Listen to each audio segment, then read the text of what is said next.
नमस्कार। आज के इस विश्लेषण के लिए हमारे एक श्रोता ने प्राचीन भारत के इतिहास से जुड़े कुछ बहुत दिलचस्प स्रोत भेजे हैं। हाँ, इनमें कुछ बौद्ध ग्रंथ हैं, कुछ जैन धर्म के हवाले भी हैं और कुछ इतिहासकारों के लेख भी हैं। और इन सब में एक नाम बार बार आता है, मगध के राजा बिंबिसार। बिल्कुल। तो आज हम इन स्रोतों की गहराई में जाकर यही समझने की कोशिश करेंगे कि बिंबिसार को भारत का पहला साम्राज्य निर्माता क्यों कहा जाता है। हाँ, मतलब क्या ये सिर्फ इसलिए था कि उन्होंने एक बड़ा राज्य बनाया? या फिर उनकी सोच में ही कुछ ऐसा था जो उस जमाने के लिए बिल्कुल नया था। चलिए इस कहानी को परत दर परत खोलते हैं।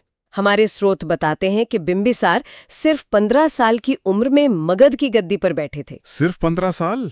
सोचिए, उस उम्र में इस लड़के के दिमाग में एक साम्राज्य का नक्शा था। और वो नक्शा सिर्फ जमीन जीतने का नहीं था। नहीं, बिल्कुल नहीं। यहीं से बिंबिसार अलग दिखते हैं। उनके पिता ने उन्हें एक छोटा सा राज्य दिया था, लेकिन बिंबिसार ने ये बहुत जल्दी समझ लिया था कि असली ताकत सिर्फ सेना में नहीं होती, बल्कि एक मजबूत व्यवस्था में होती है। हाँ, उनका पहला कदम ही उनकी दूर की सोच को दिखाता है। अपनी राजधानी का चुनाव। राजगृह। हाँ, इसका जिक्र तो बार बार आता है। बिल्कुल। बताया गया है कि ये 5 पहाड़ियों से घिरा हुआ एक अभेद्य किला जैसा था।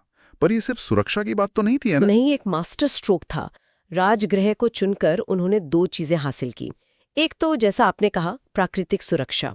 तो बार बार हमलों की चिंता नहीं रही। वो अपना ध्यान राज्य के अंदरूनी मामलों पर लगा सके। और दूसरी चीज? दूसरा ये कि उन्होंने एक नया प्रशासनिक केंद्र बनाया, एक सिस्टम बनाने की नींव रखी। एक स्रोत में जिक्र है कि उन्होंने प्रशासन को छोटी छोटी इकाइयों में बांटा। अच्छा। और हर गांव के लिए एक ग्रामिक यानी मुखिया नियुक्त किया।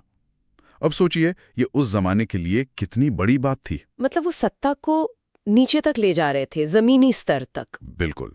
वो सिर्फ राजा बनकर हुक्म नहीं चला रहे थे, बल्कि एक तरह का गवर्नेंस मॉडल तैयार कर रहे थे। जैसे कोई सीईओ अपनी कंपनी का ढांचा तैयार करता है। आप ऐसा कह सकती हैं।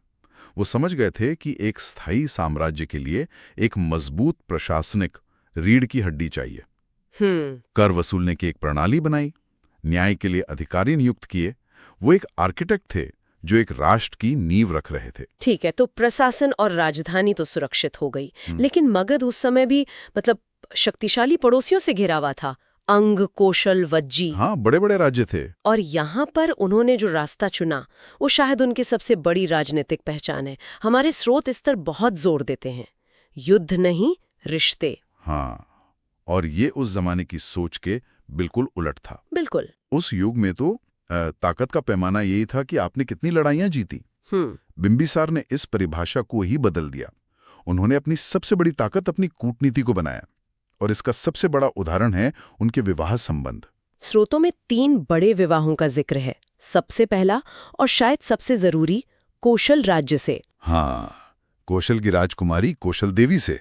वो उस समय के सबसे शक्तिशाली राजा प्रसेनजीत की बहन थी। तो ये सिर्फ एक शादी नहीं थी। नहीं, ये एक रणनीतिक गठबंधन था।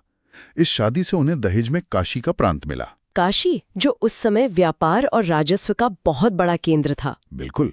तो मतलब बिना एक भी सैनिक भेजे, बिना खून बहाए, मगध की अर्थव्यवस्था को एक जबरदस्त ताकत मिल गई। मुझे जो बात सबसे कमाल की लगती है वो ये है कि उन्होंने युद्ध को एक ऐसे खेल से बदल दिया जिसमें एक की जीत दूसरे की हार होती है। हाँ। और उसे एक ऐसी कूटनीति में बदल दिया जिसमें दोनों की जीत हो। बिल्कुल सही शब्द इस्तेमाल किया आपने।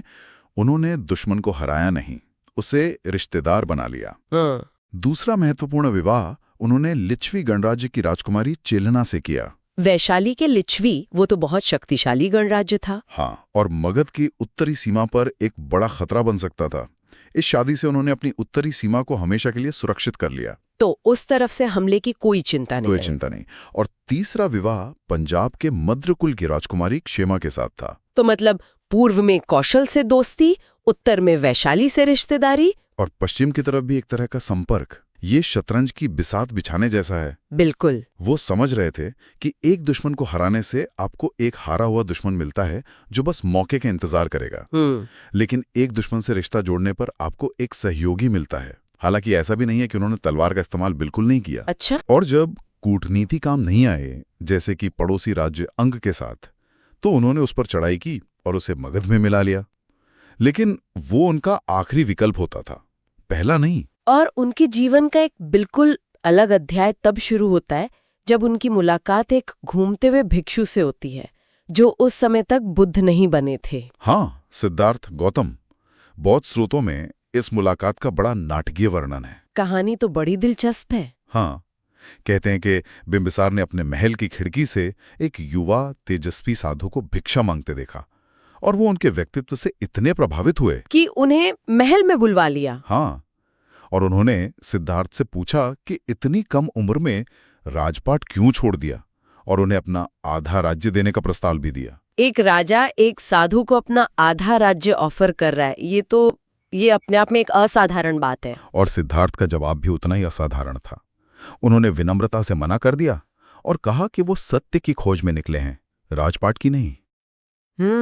लेकिन उन्होंने एक वादा किया कि ज्ञान मिलने के बाद वो वापस राजगृह जरूर आएंगे। और कई सालों बाद जब वो बुद्ध बन गए तो उन्होंने अपना वादा निभाया। हाँ, और यहीं से बिंबिसार और बौद्ध धर्म का एक बहुत गहरा रिश्ता शुरू हुआ। बिंबिसार उनके पहले शाही संरक्षक बने। उन्होंने संघ को अपना संरक्षण दिया। और संघ उस समय सिर्फ एक आध्यात्मिक समूह नहीं था, है ना, वो ज्ञान और शिक्षा का भी केंद्र बन रहा था। बिल्कुल। और उन्होंने वेणु वन विहार यानी बांस का बगीचा संघ को दान में दिया, जो बौद्ध इतिहास का पहला मठ माना जाता है। इसका महत्व बहुत गहरा है। किसी भी नए विचार के लिए एक राजा का समर्थन मिलना, मतलब उसे एक तरह की वैधता और सुरक्षा मिल जाती है। सही बात है। बिंबिसार के संरक्षण ने बौद्ध धर्म को मगध में जड़े जमाने का मौका दिया। लेकिन यहाँ एक और पहलू है। कुछ इतिहासकार मानते हैं कि ये सिर्फ आध्यात्मिकता नहीं थी। अच्छा, इसमें थोड़ी राजनीति भी थी। वो कैसे? देखिए, उस समय समाज में वैदिक ब्राह्मणवाद का बहुत प्रभाव था, जिसमें यज्ञ वगैरह पर बहुत जोर था। बौद्ध धर्म अहिंसा और समानता की बात कर रहा था, जो वैश्य समुदाय मतलब व्यापारियों को बहुत आकर्षित कर रहा था। तो बिंबिसार एक चतुरशासक थे।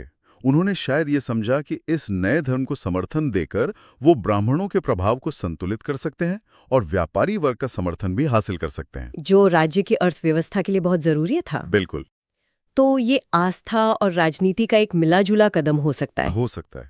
पर उनकी प्रजा के प्रति सोच के बारे में भी स्रोतों में काफी कुछ कहा गया है, जैसे कि वो लोगों की शिकायतें खुद सुनते थे। हाँ, बौद्ध ग्रंथों में एक कहानी है। कहते हैं कि बुद्ध से मिलने के बाद बिंबिसार ने अपने रसोइयों को आदेश दिया था कि जंगल में रहने वाले सभी भिक्षुओं और साधुओं के लिए भी भोजन तैयार रखा जाए, चाहे वो किसी भी धर्म के हों। हाँ, ये सिर्फ एक दान नहीं था। ये दिखाता है कि वो जमीनी स्तर पर चीजों को लागू करने के बारे में सोचते थे। उनकी कर प्रणाली न्यायपूर्ण थी और कहते हैं कि उन्होंने अपराधियों को सजा देने की बजाय सुधरने का मौका देने की नीति भी अपनाई। इसीलिए शायद लोग उन्हें सिर्फ एक राजा नहीं बल्कि एक संरक्षक के तौर पर देखते थे। बिल्कुल, एक ऐसा राजा जिसने कूटनीति से साम्राज्य बनाया, करुणा से शासन किया। हाँ। लेकिन फिर कहानी एक बहुत ही दुखद मोड़ लेती है।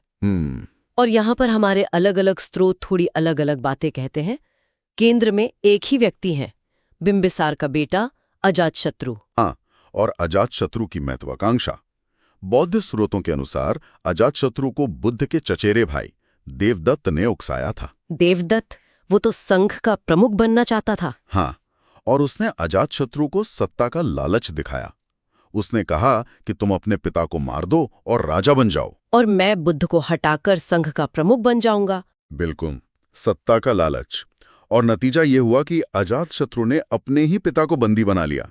जिस राजा ने मगध को इतना शक्तिशाली बनाया, उसे उसी के बेटे ने राजगृह की जेल में डाल दिया। ये घटना मतलब एक बहुत बड़ा सवाल खड़ा करती है कि सत्ता की भूख रिश्तों पर कितनी भारी पड़ सकती है। जैन ग्रंथों में कहानी थोड़ी अलग है ना? हाँ, थोड़ी अलग है। उनके अनुसार जब अजातशत्रु अपनी माँ रानी चिलेना से मिलने गया तो उसने अपनी माँ को अपने पिता के लिए बहुत चिंतित देखा। जब उसने कारण पूछा तो माँ ने बताया कि तुम्हारे पिता तुमसे कितना प्यार करते हैं। बचपन में जब तुम्हारे हाथ में एक फोड़ा हो गया था। हाँ, ये कहानी मैंने भी पढ़ी है। तो तुम्हारे पिता ने उस फोड़े को अपने मुंह से चूसकर जहर बाहर निकाल दिया था ताकि तुम्हें आराम मिले। ये सुनकर तो किसी का भी दिल पिघल जाएगा। कहते हैं कि ये सुनकर अजातशत्रु का दिल भी बदल गया। वो शर्म और पछतावे से भर गया और वो भागा अपने पिता को आजाद करने। लोहे की गदा लेकर खुद ही जेल के ताले तोड़ दे भागा। लेकिन जब बिंबिसार ने उसे हाथ में गदा लिए अपनी कोठरी की तरफ आते देखा तो उन्हें लगा कि वो उन्हें मारने आ रहा है। बिल्कुल, और अपने बेटे के हाथों मरने के अपमान से बचने के लिए उन्होंने जहर खाकर अपनी जान दे दी। तो एक कहानी कहती है कि उसे भूखा रखकर मारा गया, दूसरी कहती है कि एक गलतफहमी की वजह से उन्होंने आत्महत्या कर ली। सच जो भी हो, अंत बहुत दुखद था। बहुत दुखद। बौद्ध स्रोतों के अनुसार कारागार में उन्हें भूखा रखा गया था। उस समय उनके पास न मुकुट था, न सेना, न सिंहासन, लेकिन कहते हैं कि वो जेल की उस कोठरी से बुद्ध के गंधकुटी विहार को देखते रहते थे और शांति से उनका स्मरण करते थे। हाँ, ये उनके चरित्र की असली शक्ति को दिखाता है। बाहरी सत्ता छिन जाने के बाद भी उनकी आंतरिक शांति बनी हुई थी। तो इस सब का क्या मतलब है? हम बिंबिसार को क्यों याद करें? इनकी विरासत क्या है?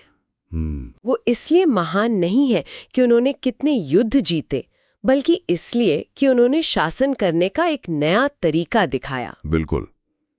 उनकी विरासत सिर्फ वो जमीन नहीं है जो उन्होंने जीती, बल्कि वो नीतियां हैं जो उन्होंने बनाई। उन्होंने दिखाया कि कूटनीति और गठबंधन युद्ध से ज्यादा स्थायी नतीजे दे सकते हैं। हाँ, और ये भी दिखाया कि एक राजा का काम सिर्फ राज करना नहीं, बल्कि प्रजा की देखभाल करना भी है। उन्होंने ही उस मगध साम्राज्य की नींव रखी जो आगे चलकर मौर्य साम्राज्य के रूप में भारत की पहली महान शक्ति बना। मतलब चंद्रगुप्त मौर्य और अशोक ने जिस साम्राज्य को शिखर पर पहुंचाया, उसकी नींव बिंबिसार ने ही रखी थी। बिल्कुल, नींव का पत्थर वही थे। उन्होंने अन्याय सहा, लेकिन अंत तक हिंसा का रास्ता नहीं चुना। वो चाहते तो अपने वफादारों को विद्रोह के लिए उकसा सकते थे, पर उन्होंने शांति से अपना अंस्वीकार किया। उनकी कहानी हमें एक बहुत जरूरी बात सिखाती है। हाँ, कि सत्ता तलवार के जोर पर हासिल की जा सकती है, लेकिन सम्मान और आदर वो केवल चरित्र से मिलता है। इतिहास में बिंबिसार एक आदर्श शासक, एक शांत भक्त और एक दुखी पिता, इन तीनों रूपों में हमेशा याद रखे जाएंगे। आज हमने अपने श्रोता के भेजे स्रोतों के आधार पर राजा बिंबिसार की कहानी को समझने की कोशिश की। एक ऐसा शासक जिसने करुणा और कूटनीति से एक महान साम्राज्य की नींव रखी, लेकिन जिसका अंत अपने ही परिवार के विश्वासघात से हुआ। यहाँ एक विचार सभी के लिए छोड़ के जा रही हूँ। हमने देखा कि बिंबिसार ने अहिंसा और रिश्तों को अपनी ताकत बनाया, लेकिन अंत में वे खुद अपने ही बेटे की हिंसा और क्रूर महत्वाकांक्षा का शिकार हुए। ये हमें सोचने पर मजबूर करता है। क्या करुणा और आदर्शों पर आधारित व्यवस्था व्यक्तिगत महत्वाकांक्षा और सत्ता के क्रूर खेल के सामने हमेशा कमजोर साबित होती है? या बिंबिसार की कहानी ये बताती है कि भले ही व्यक्ति हार जाए, लेकिन उसके विचार और उसकी विरासत हमेशा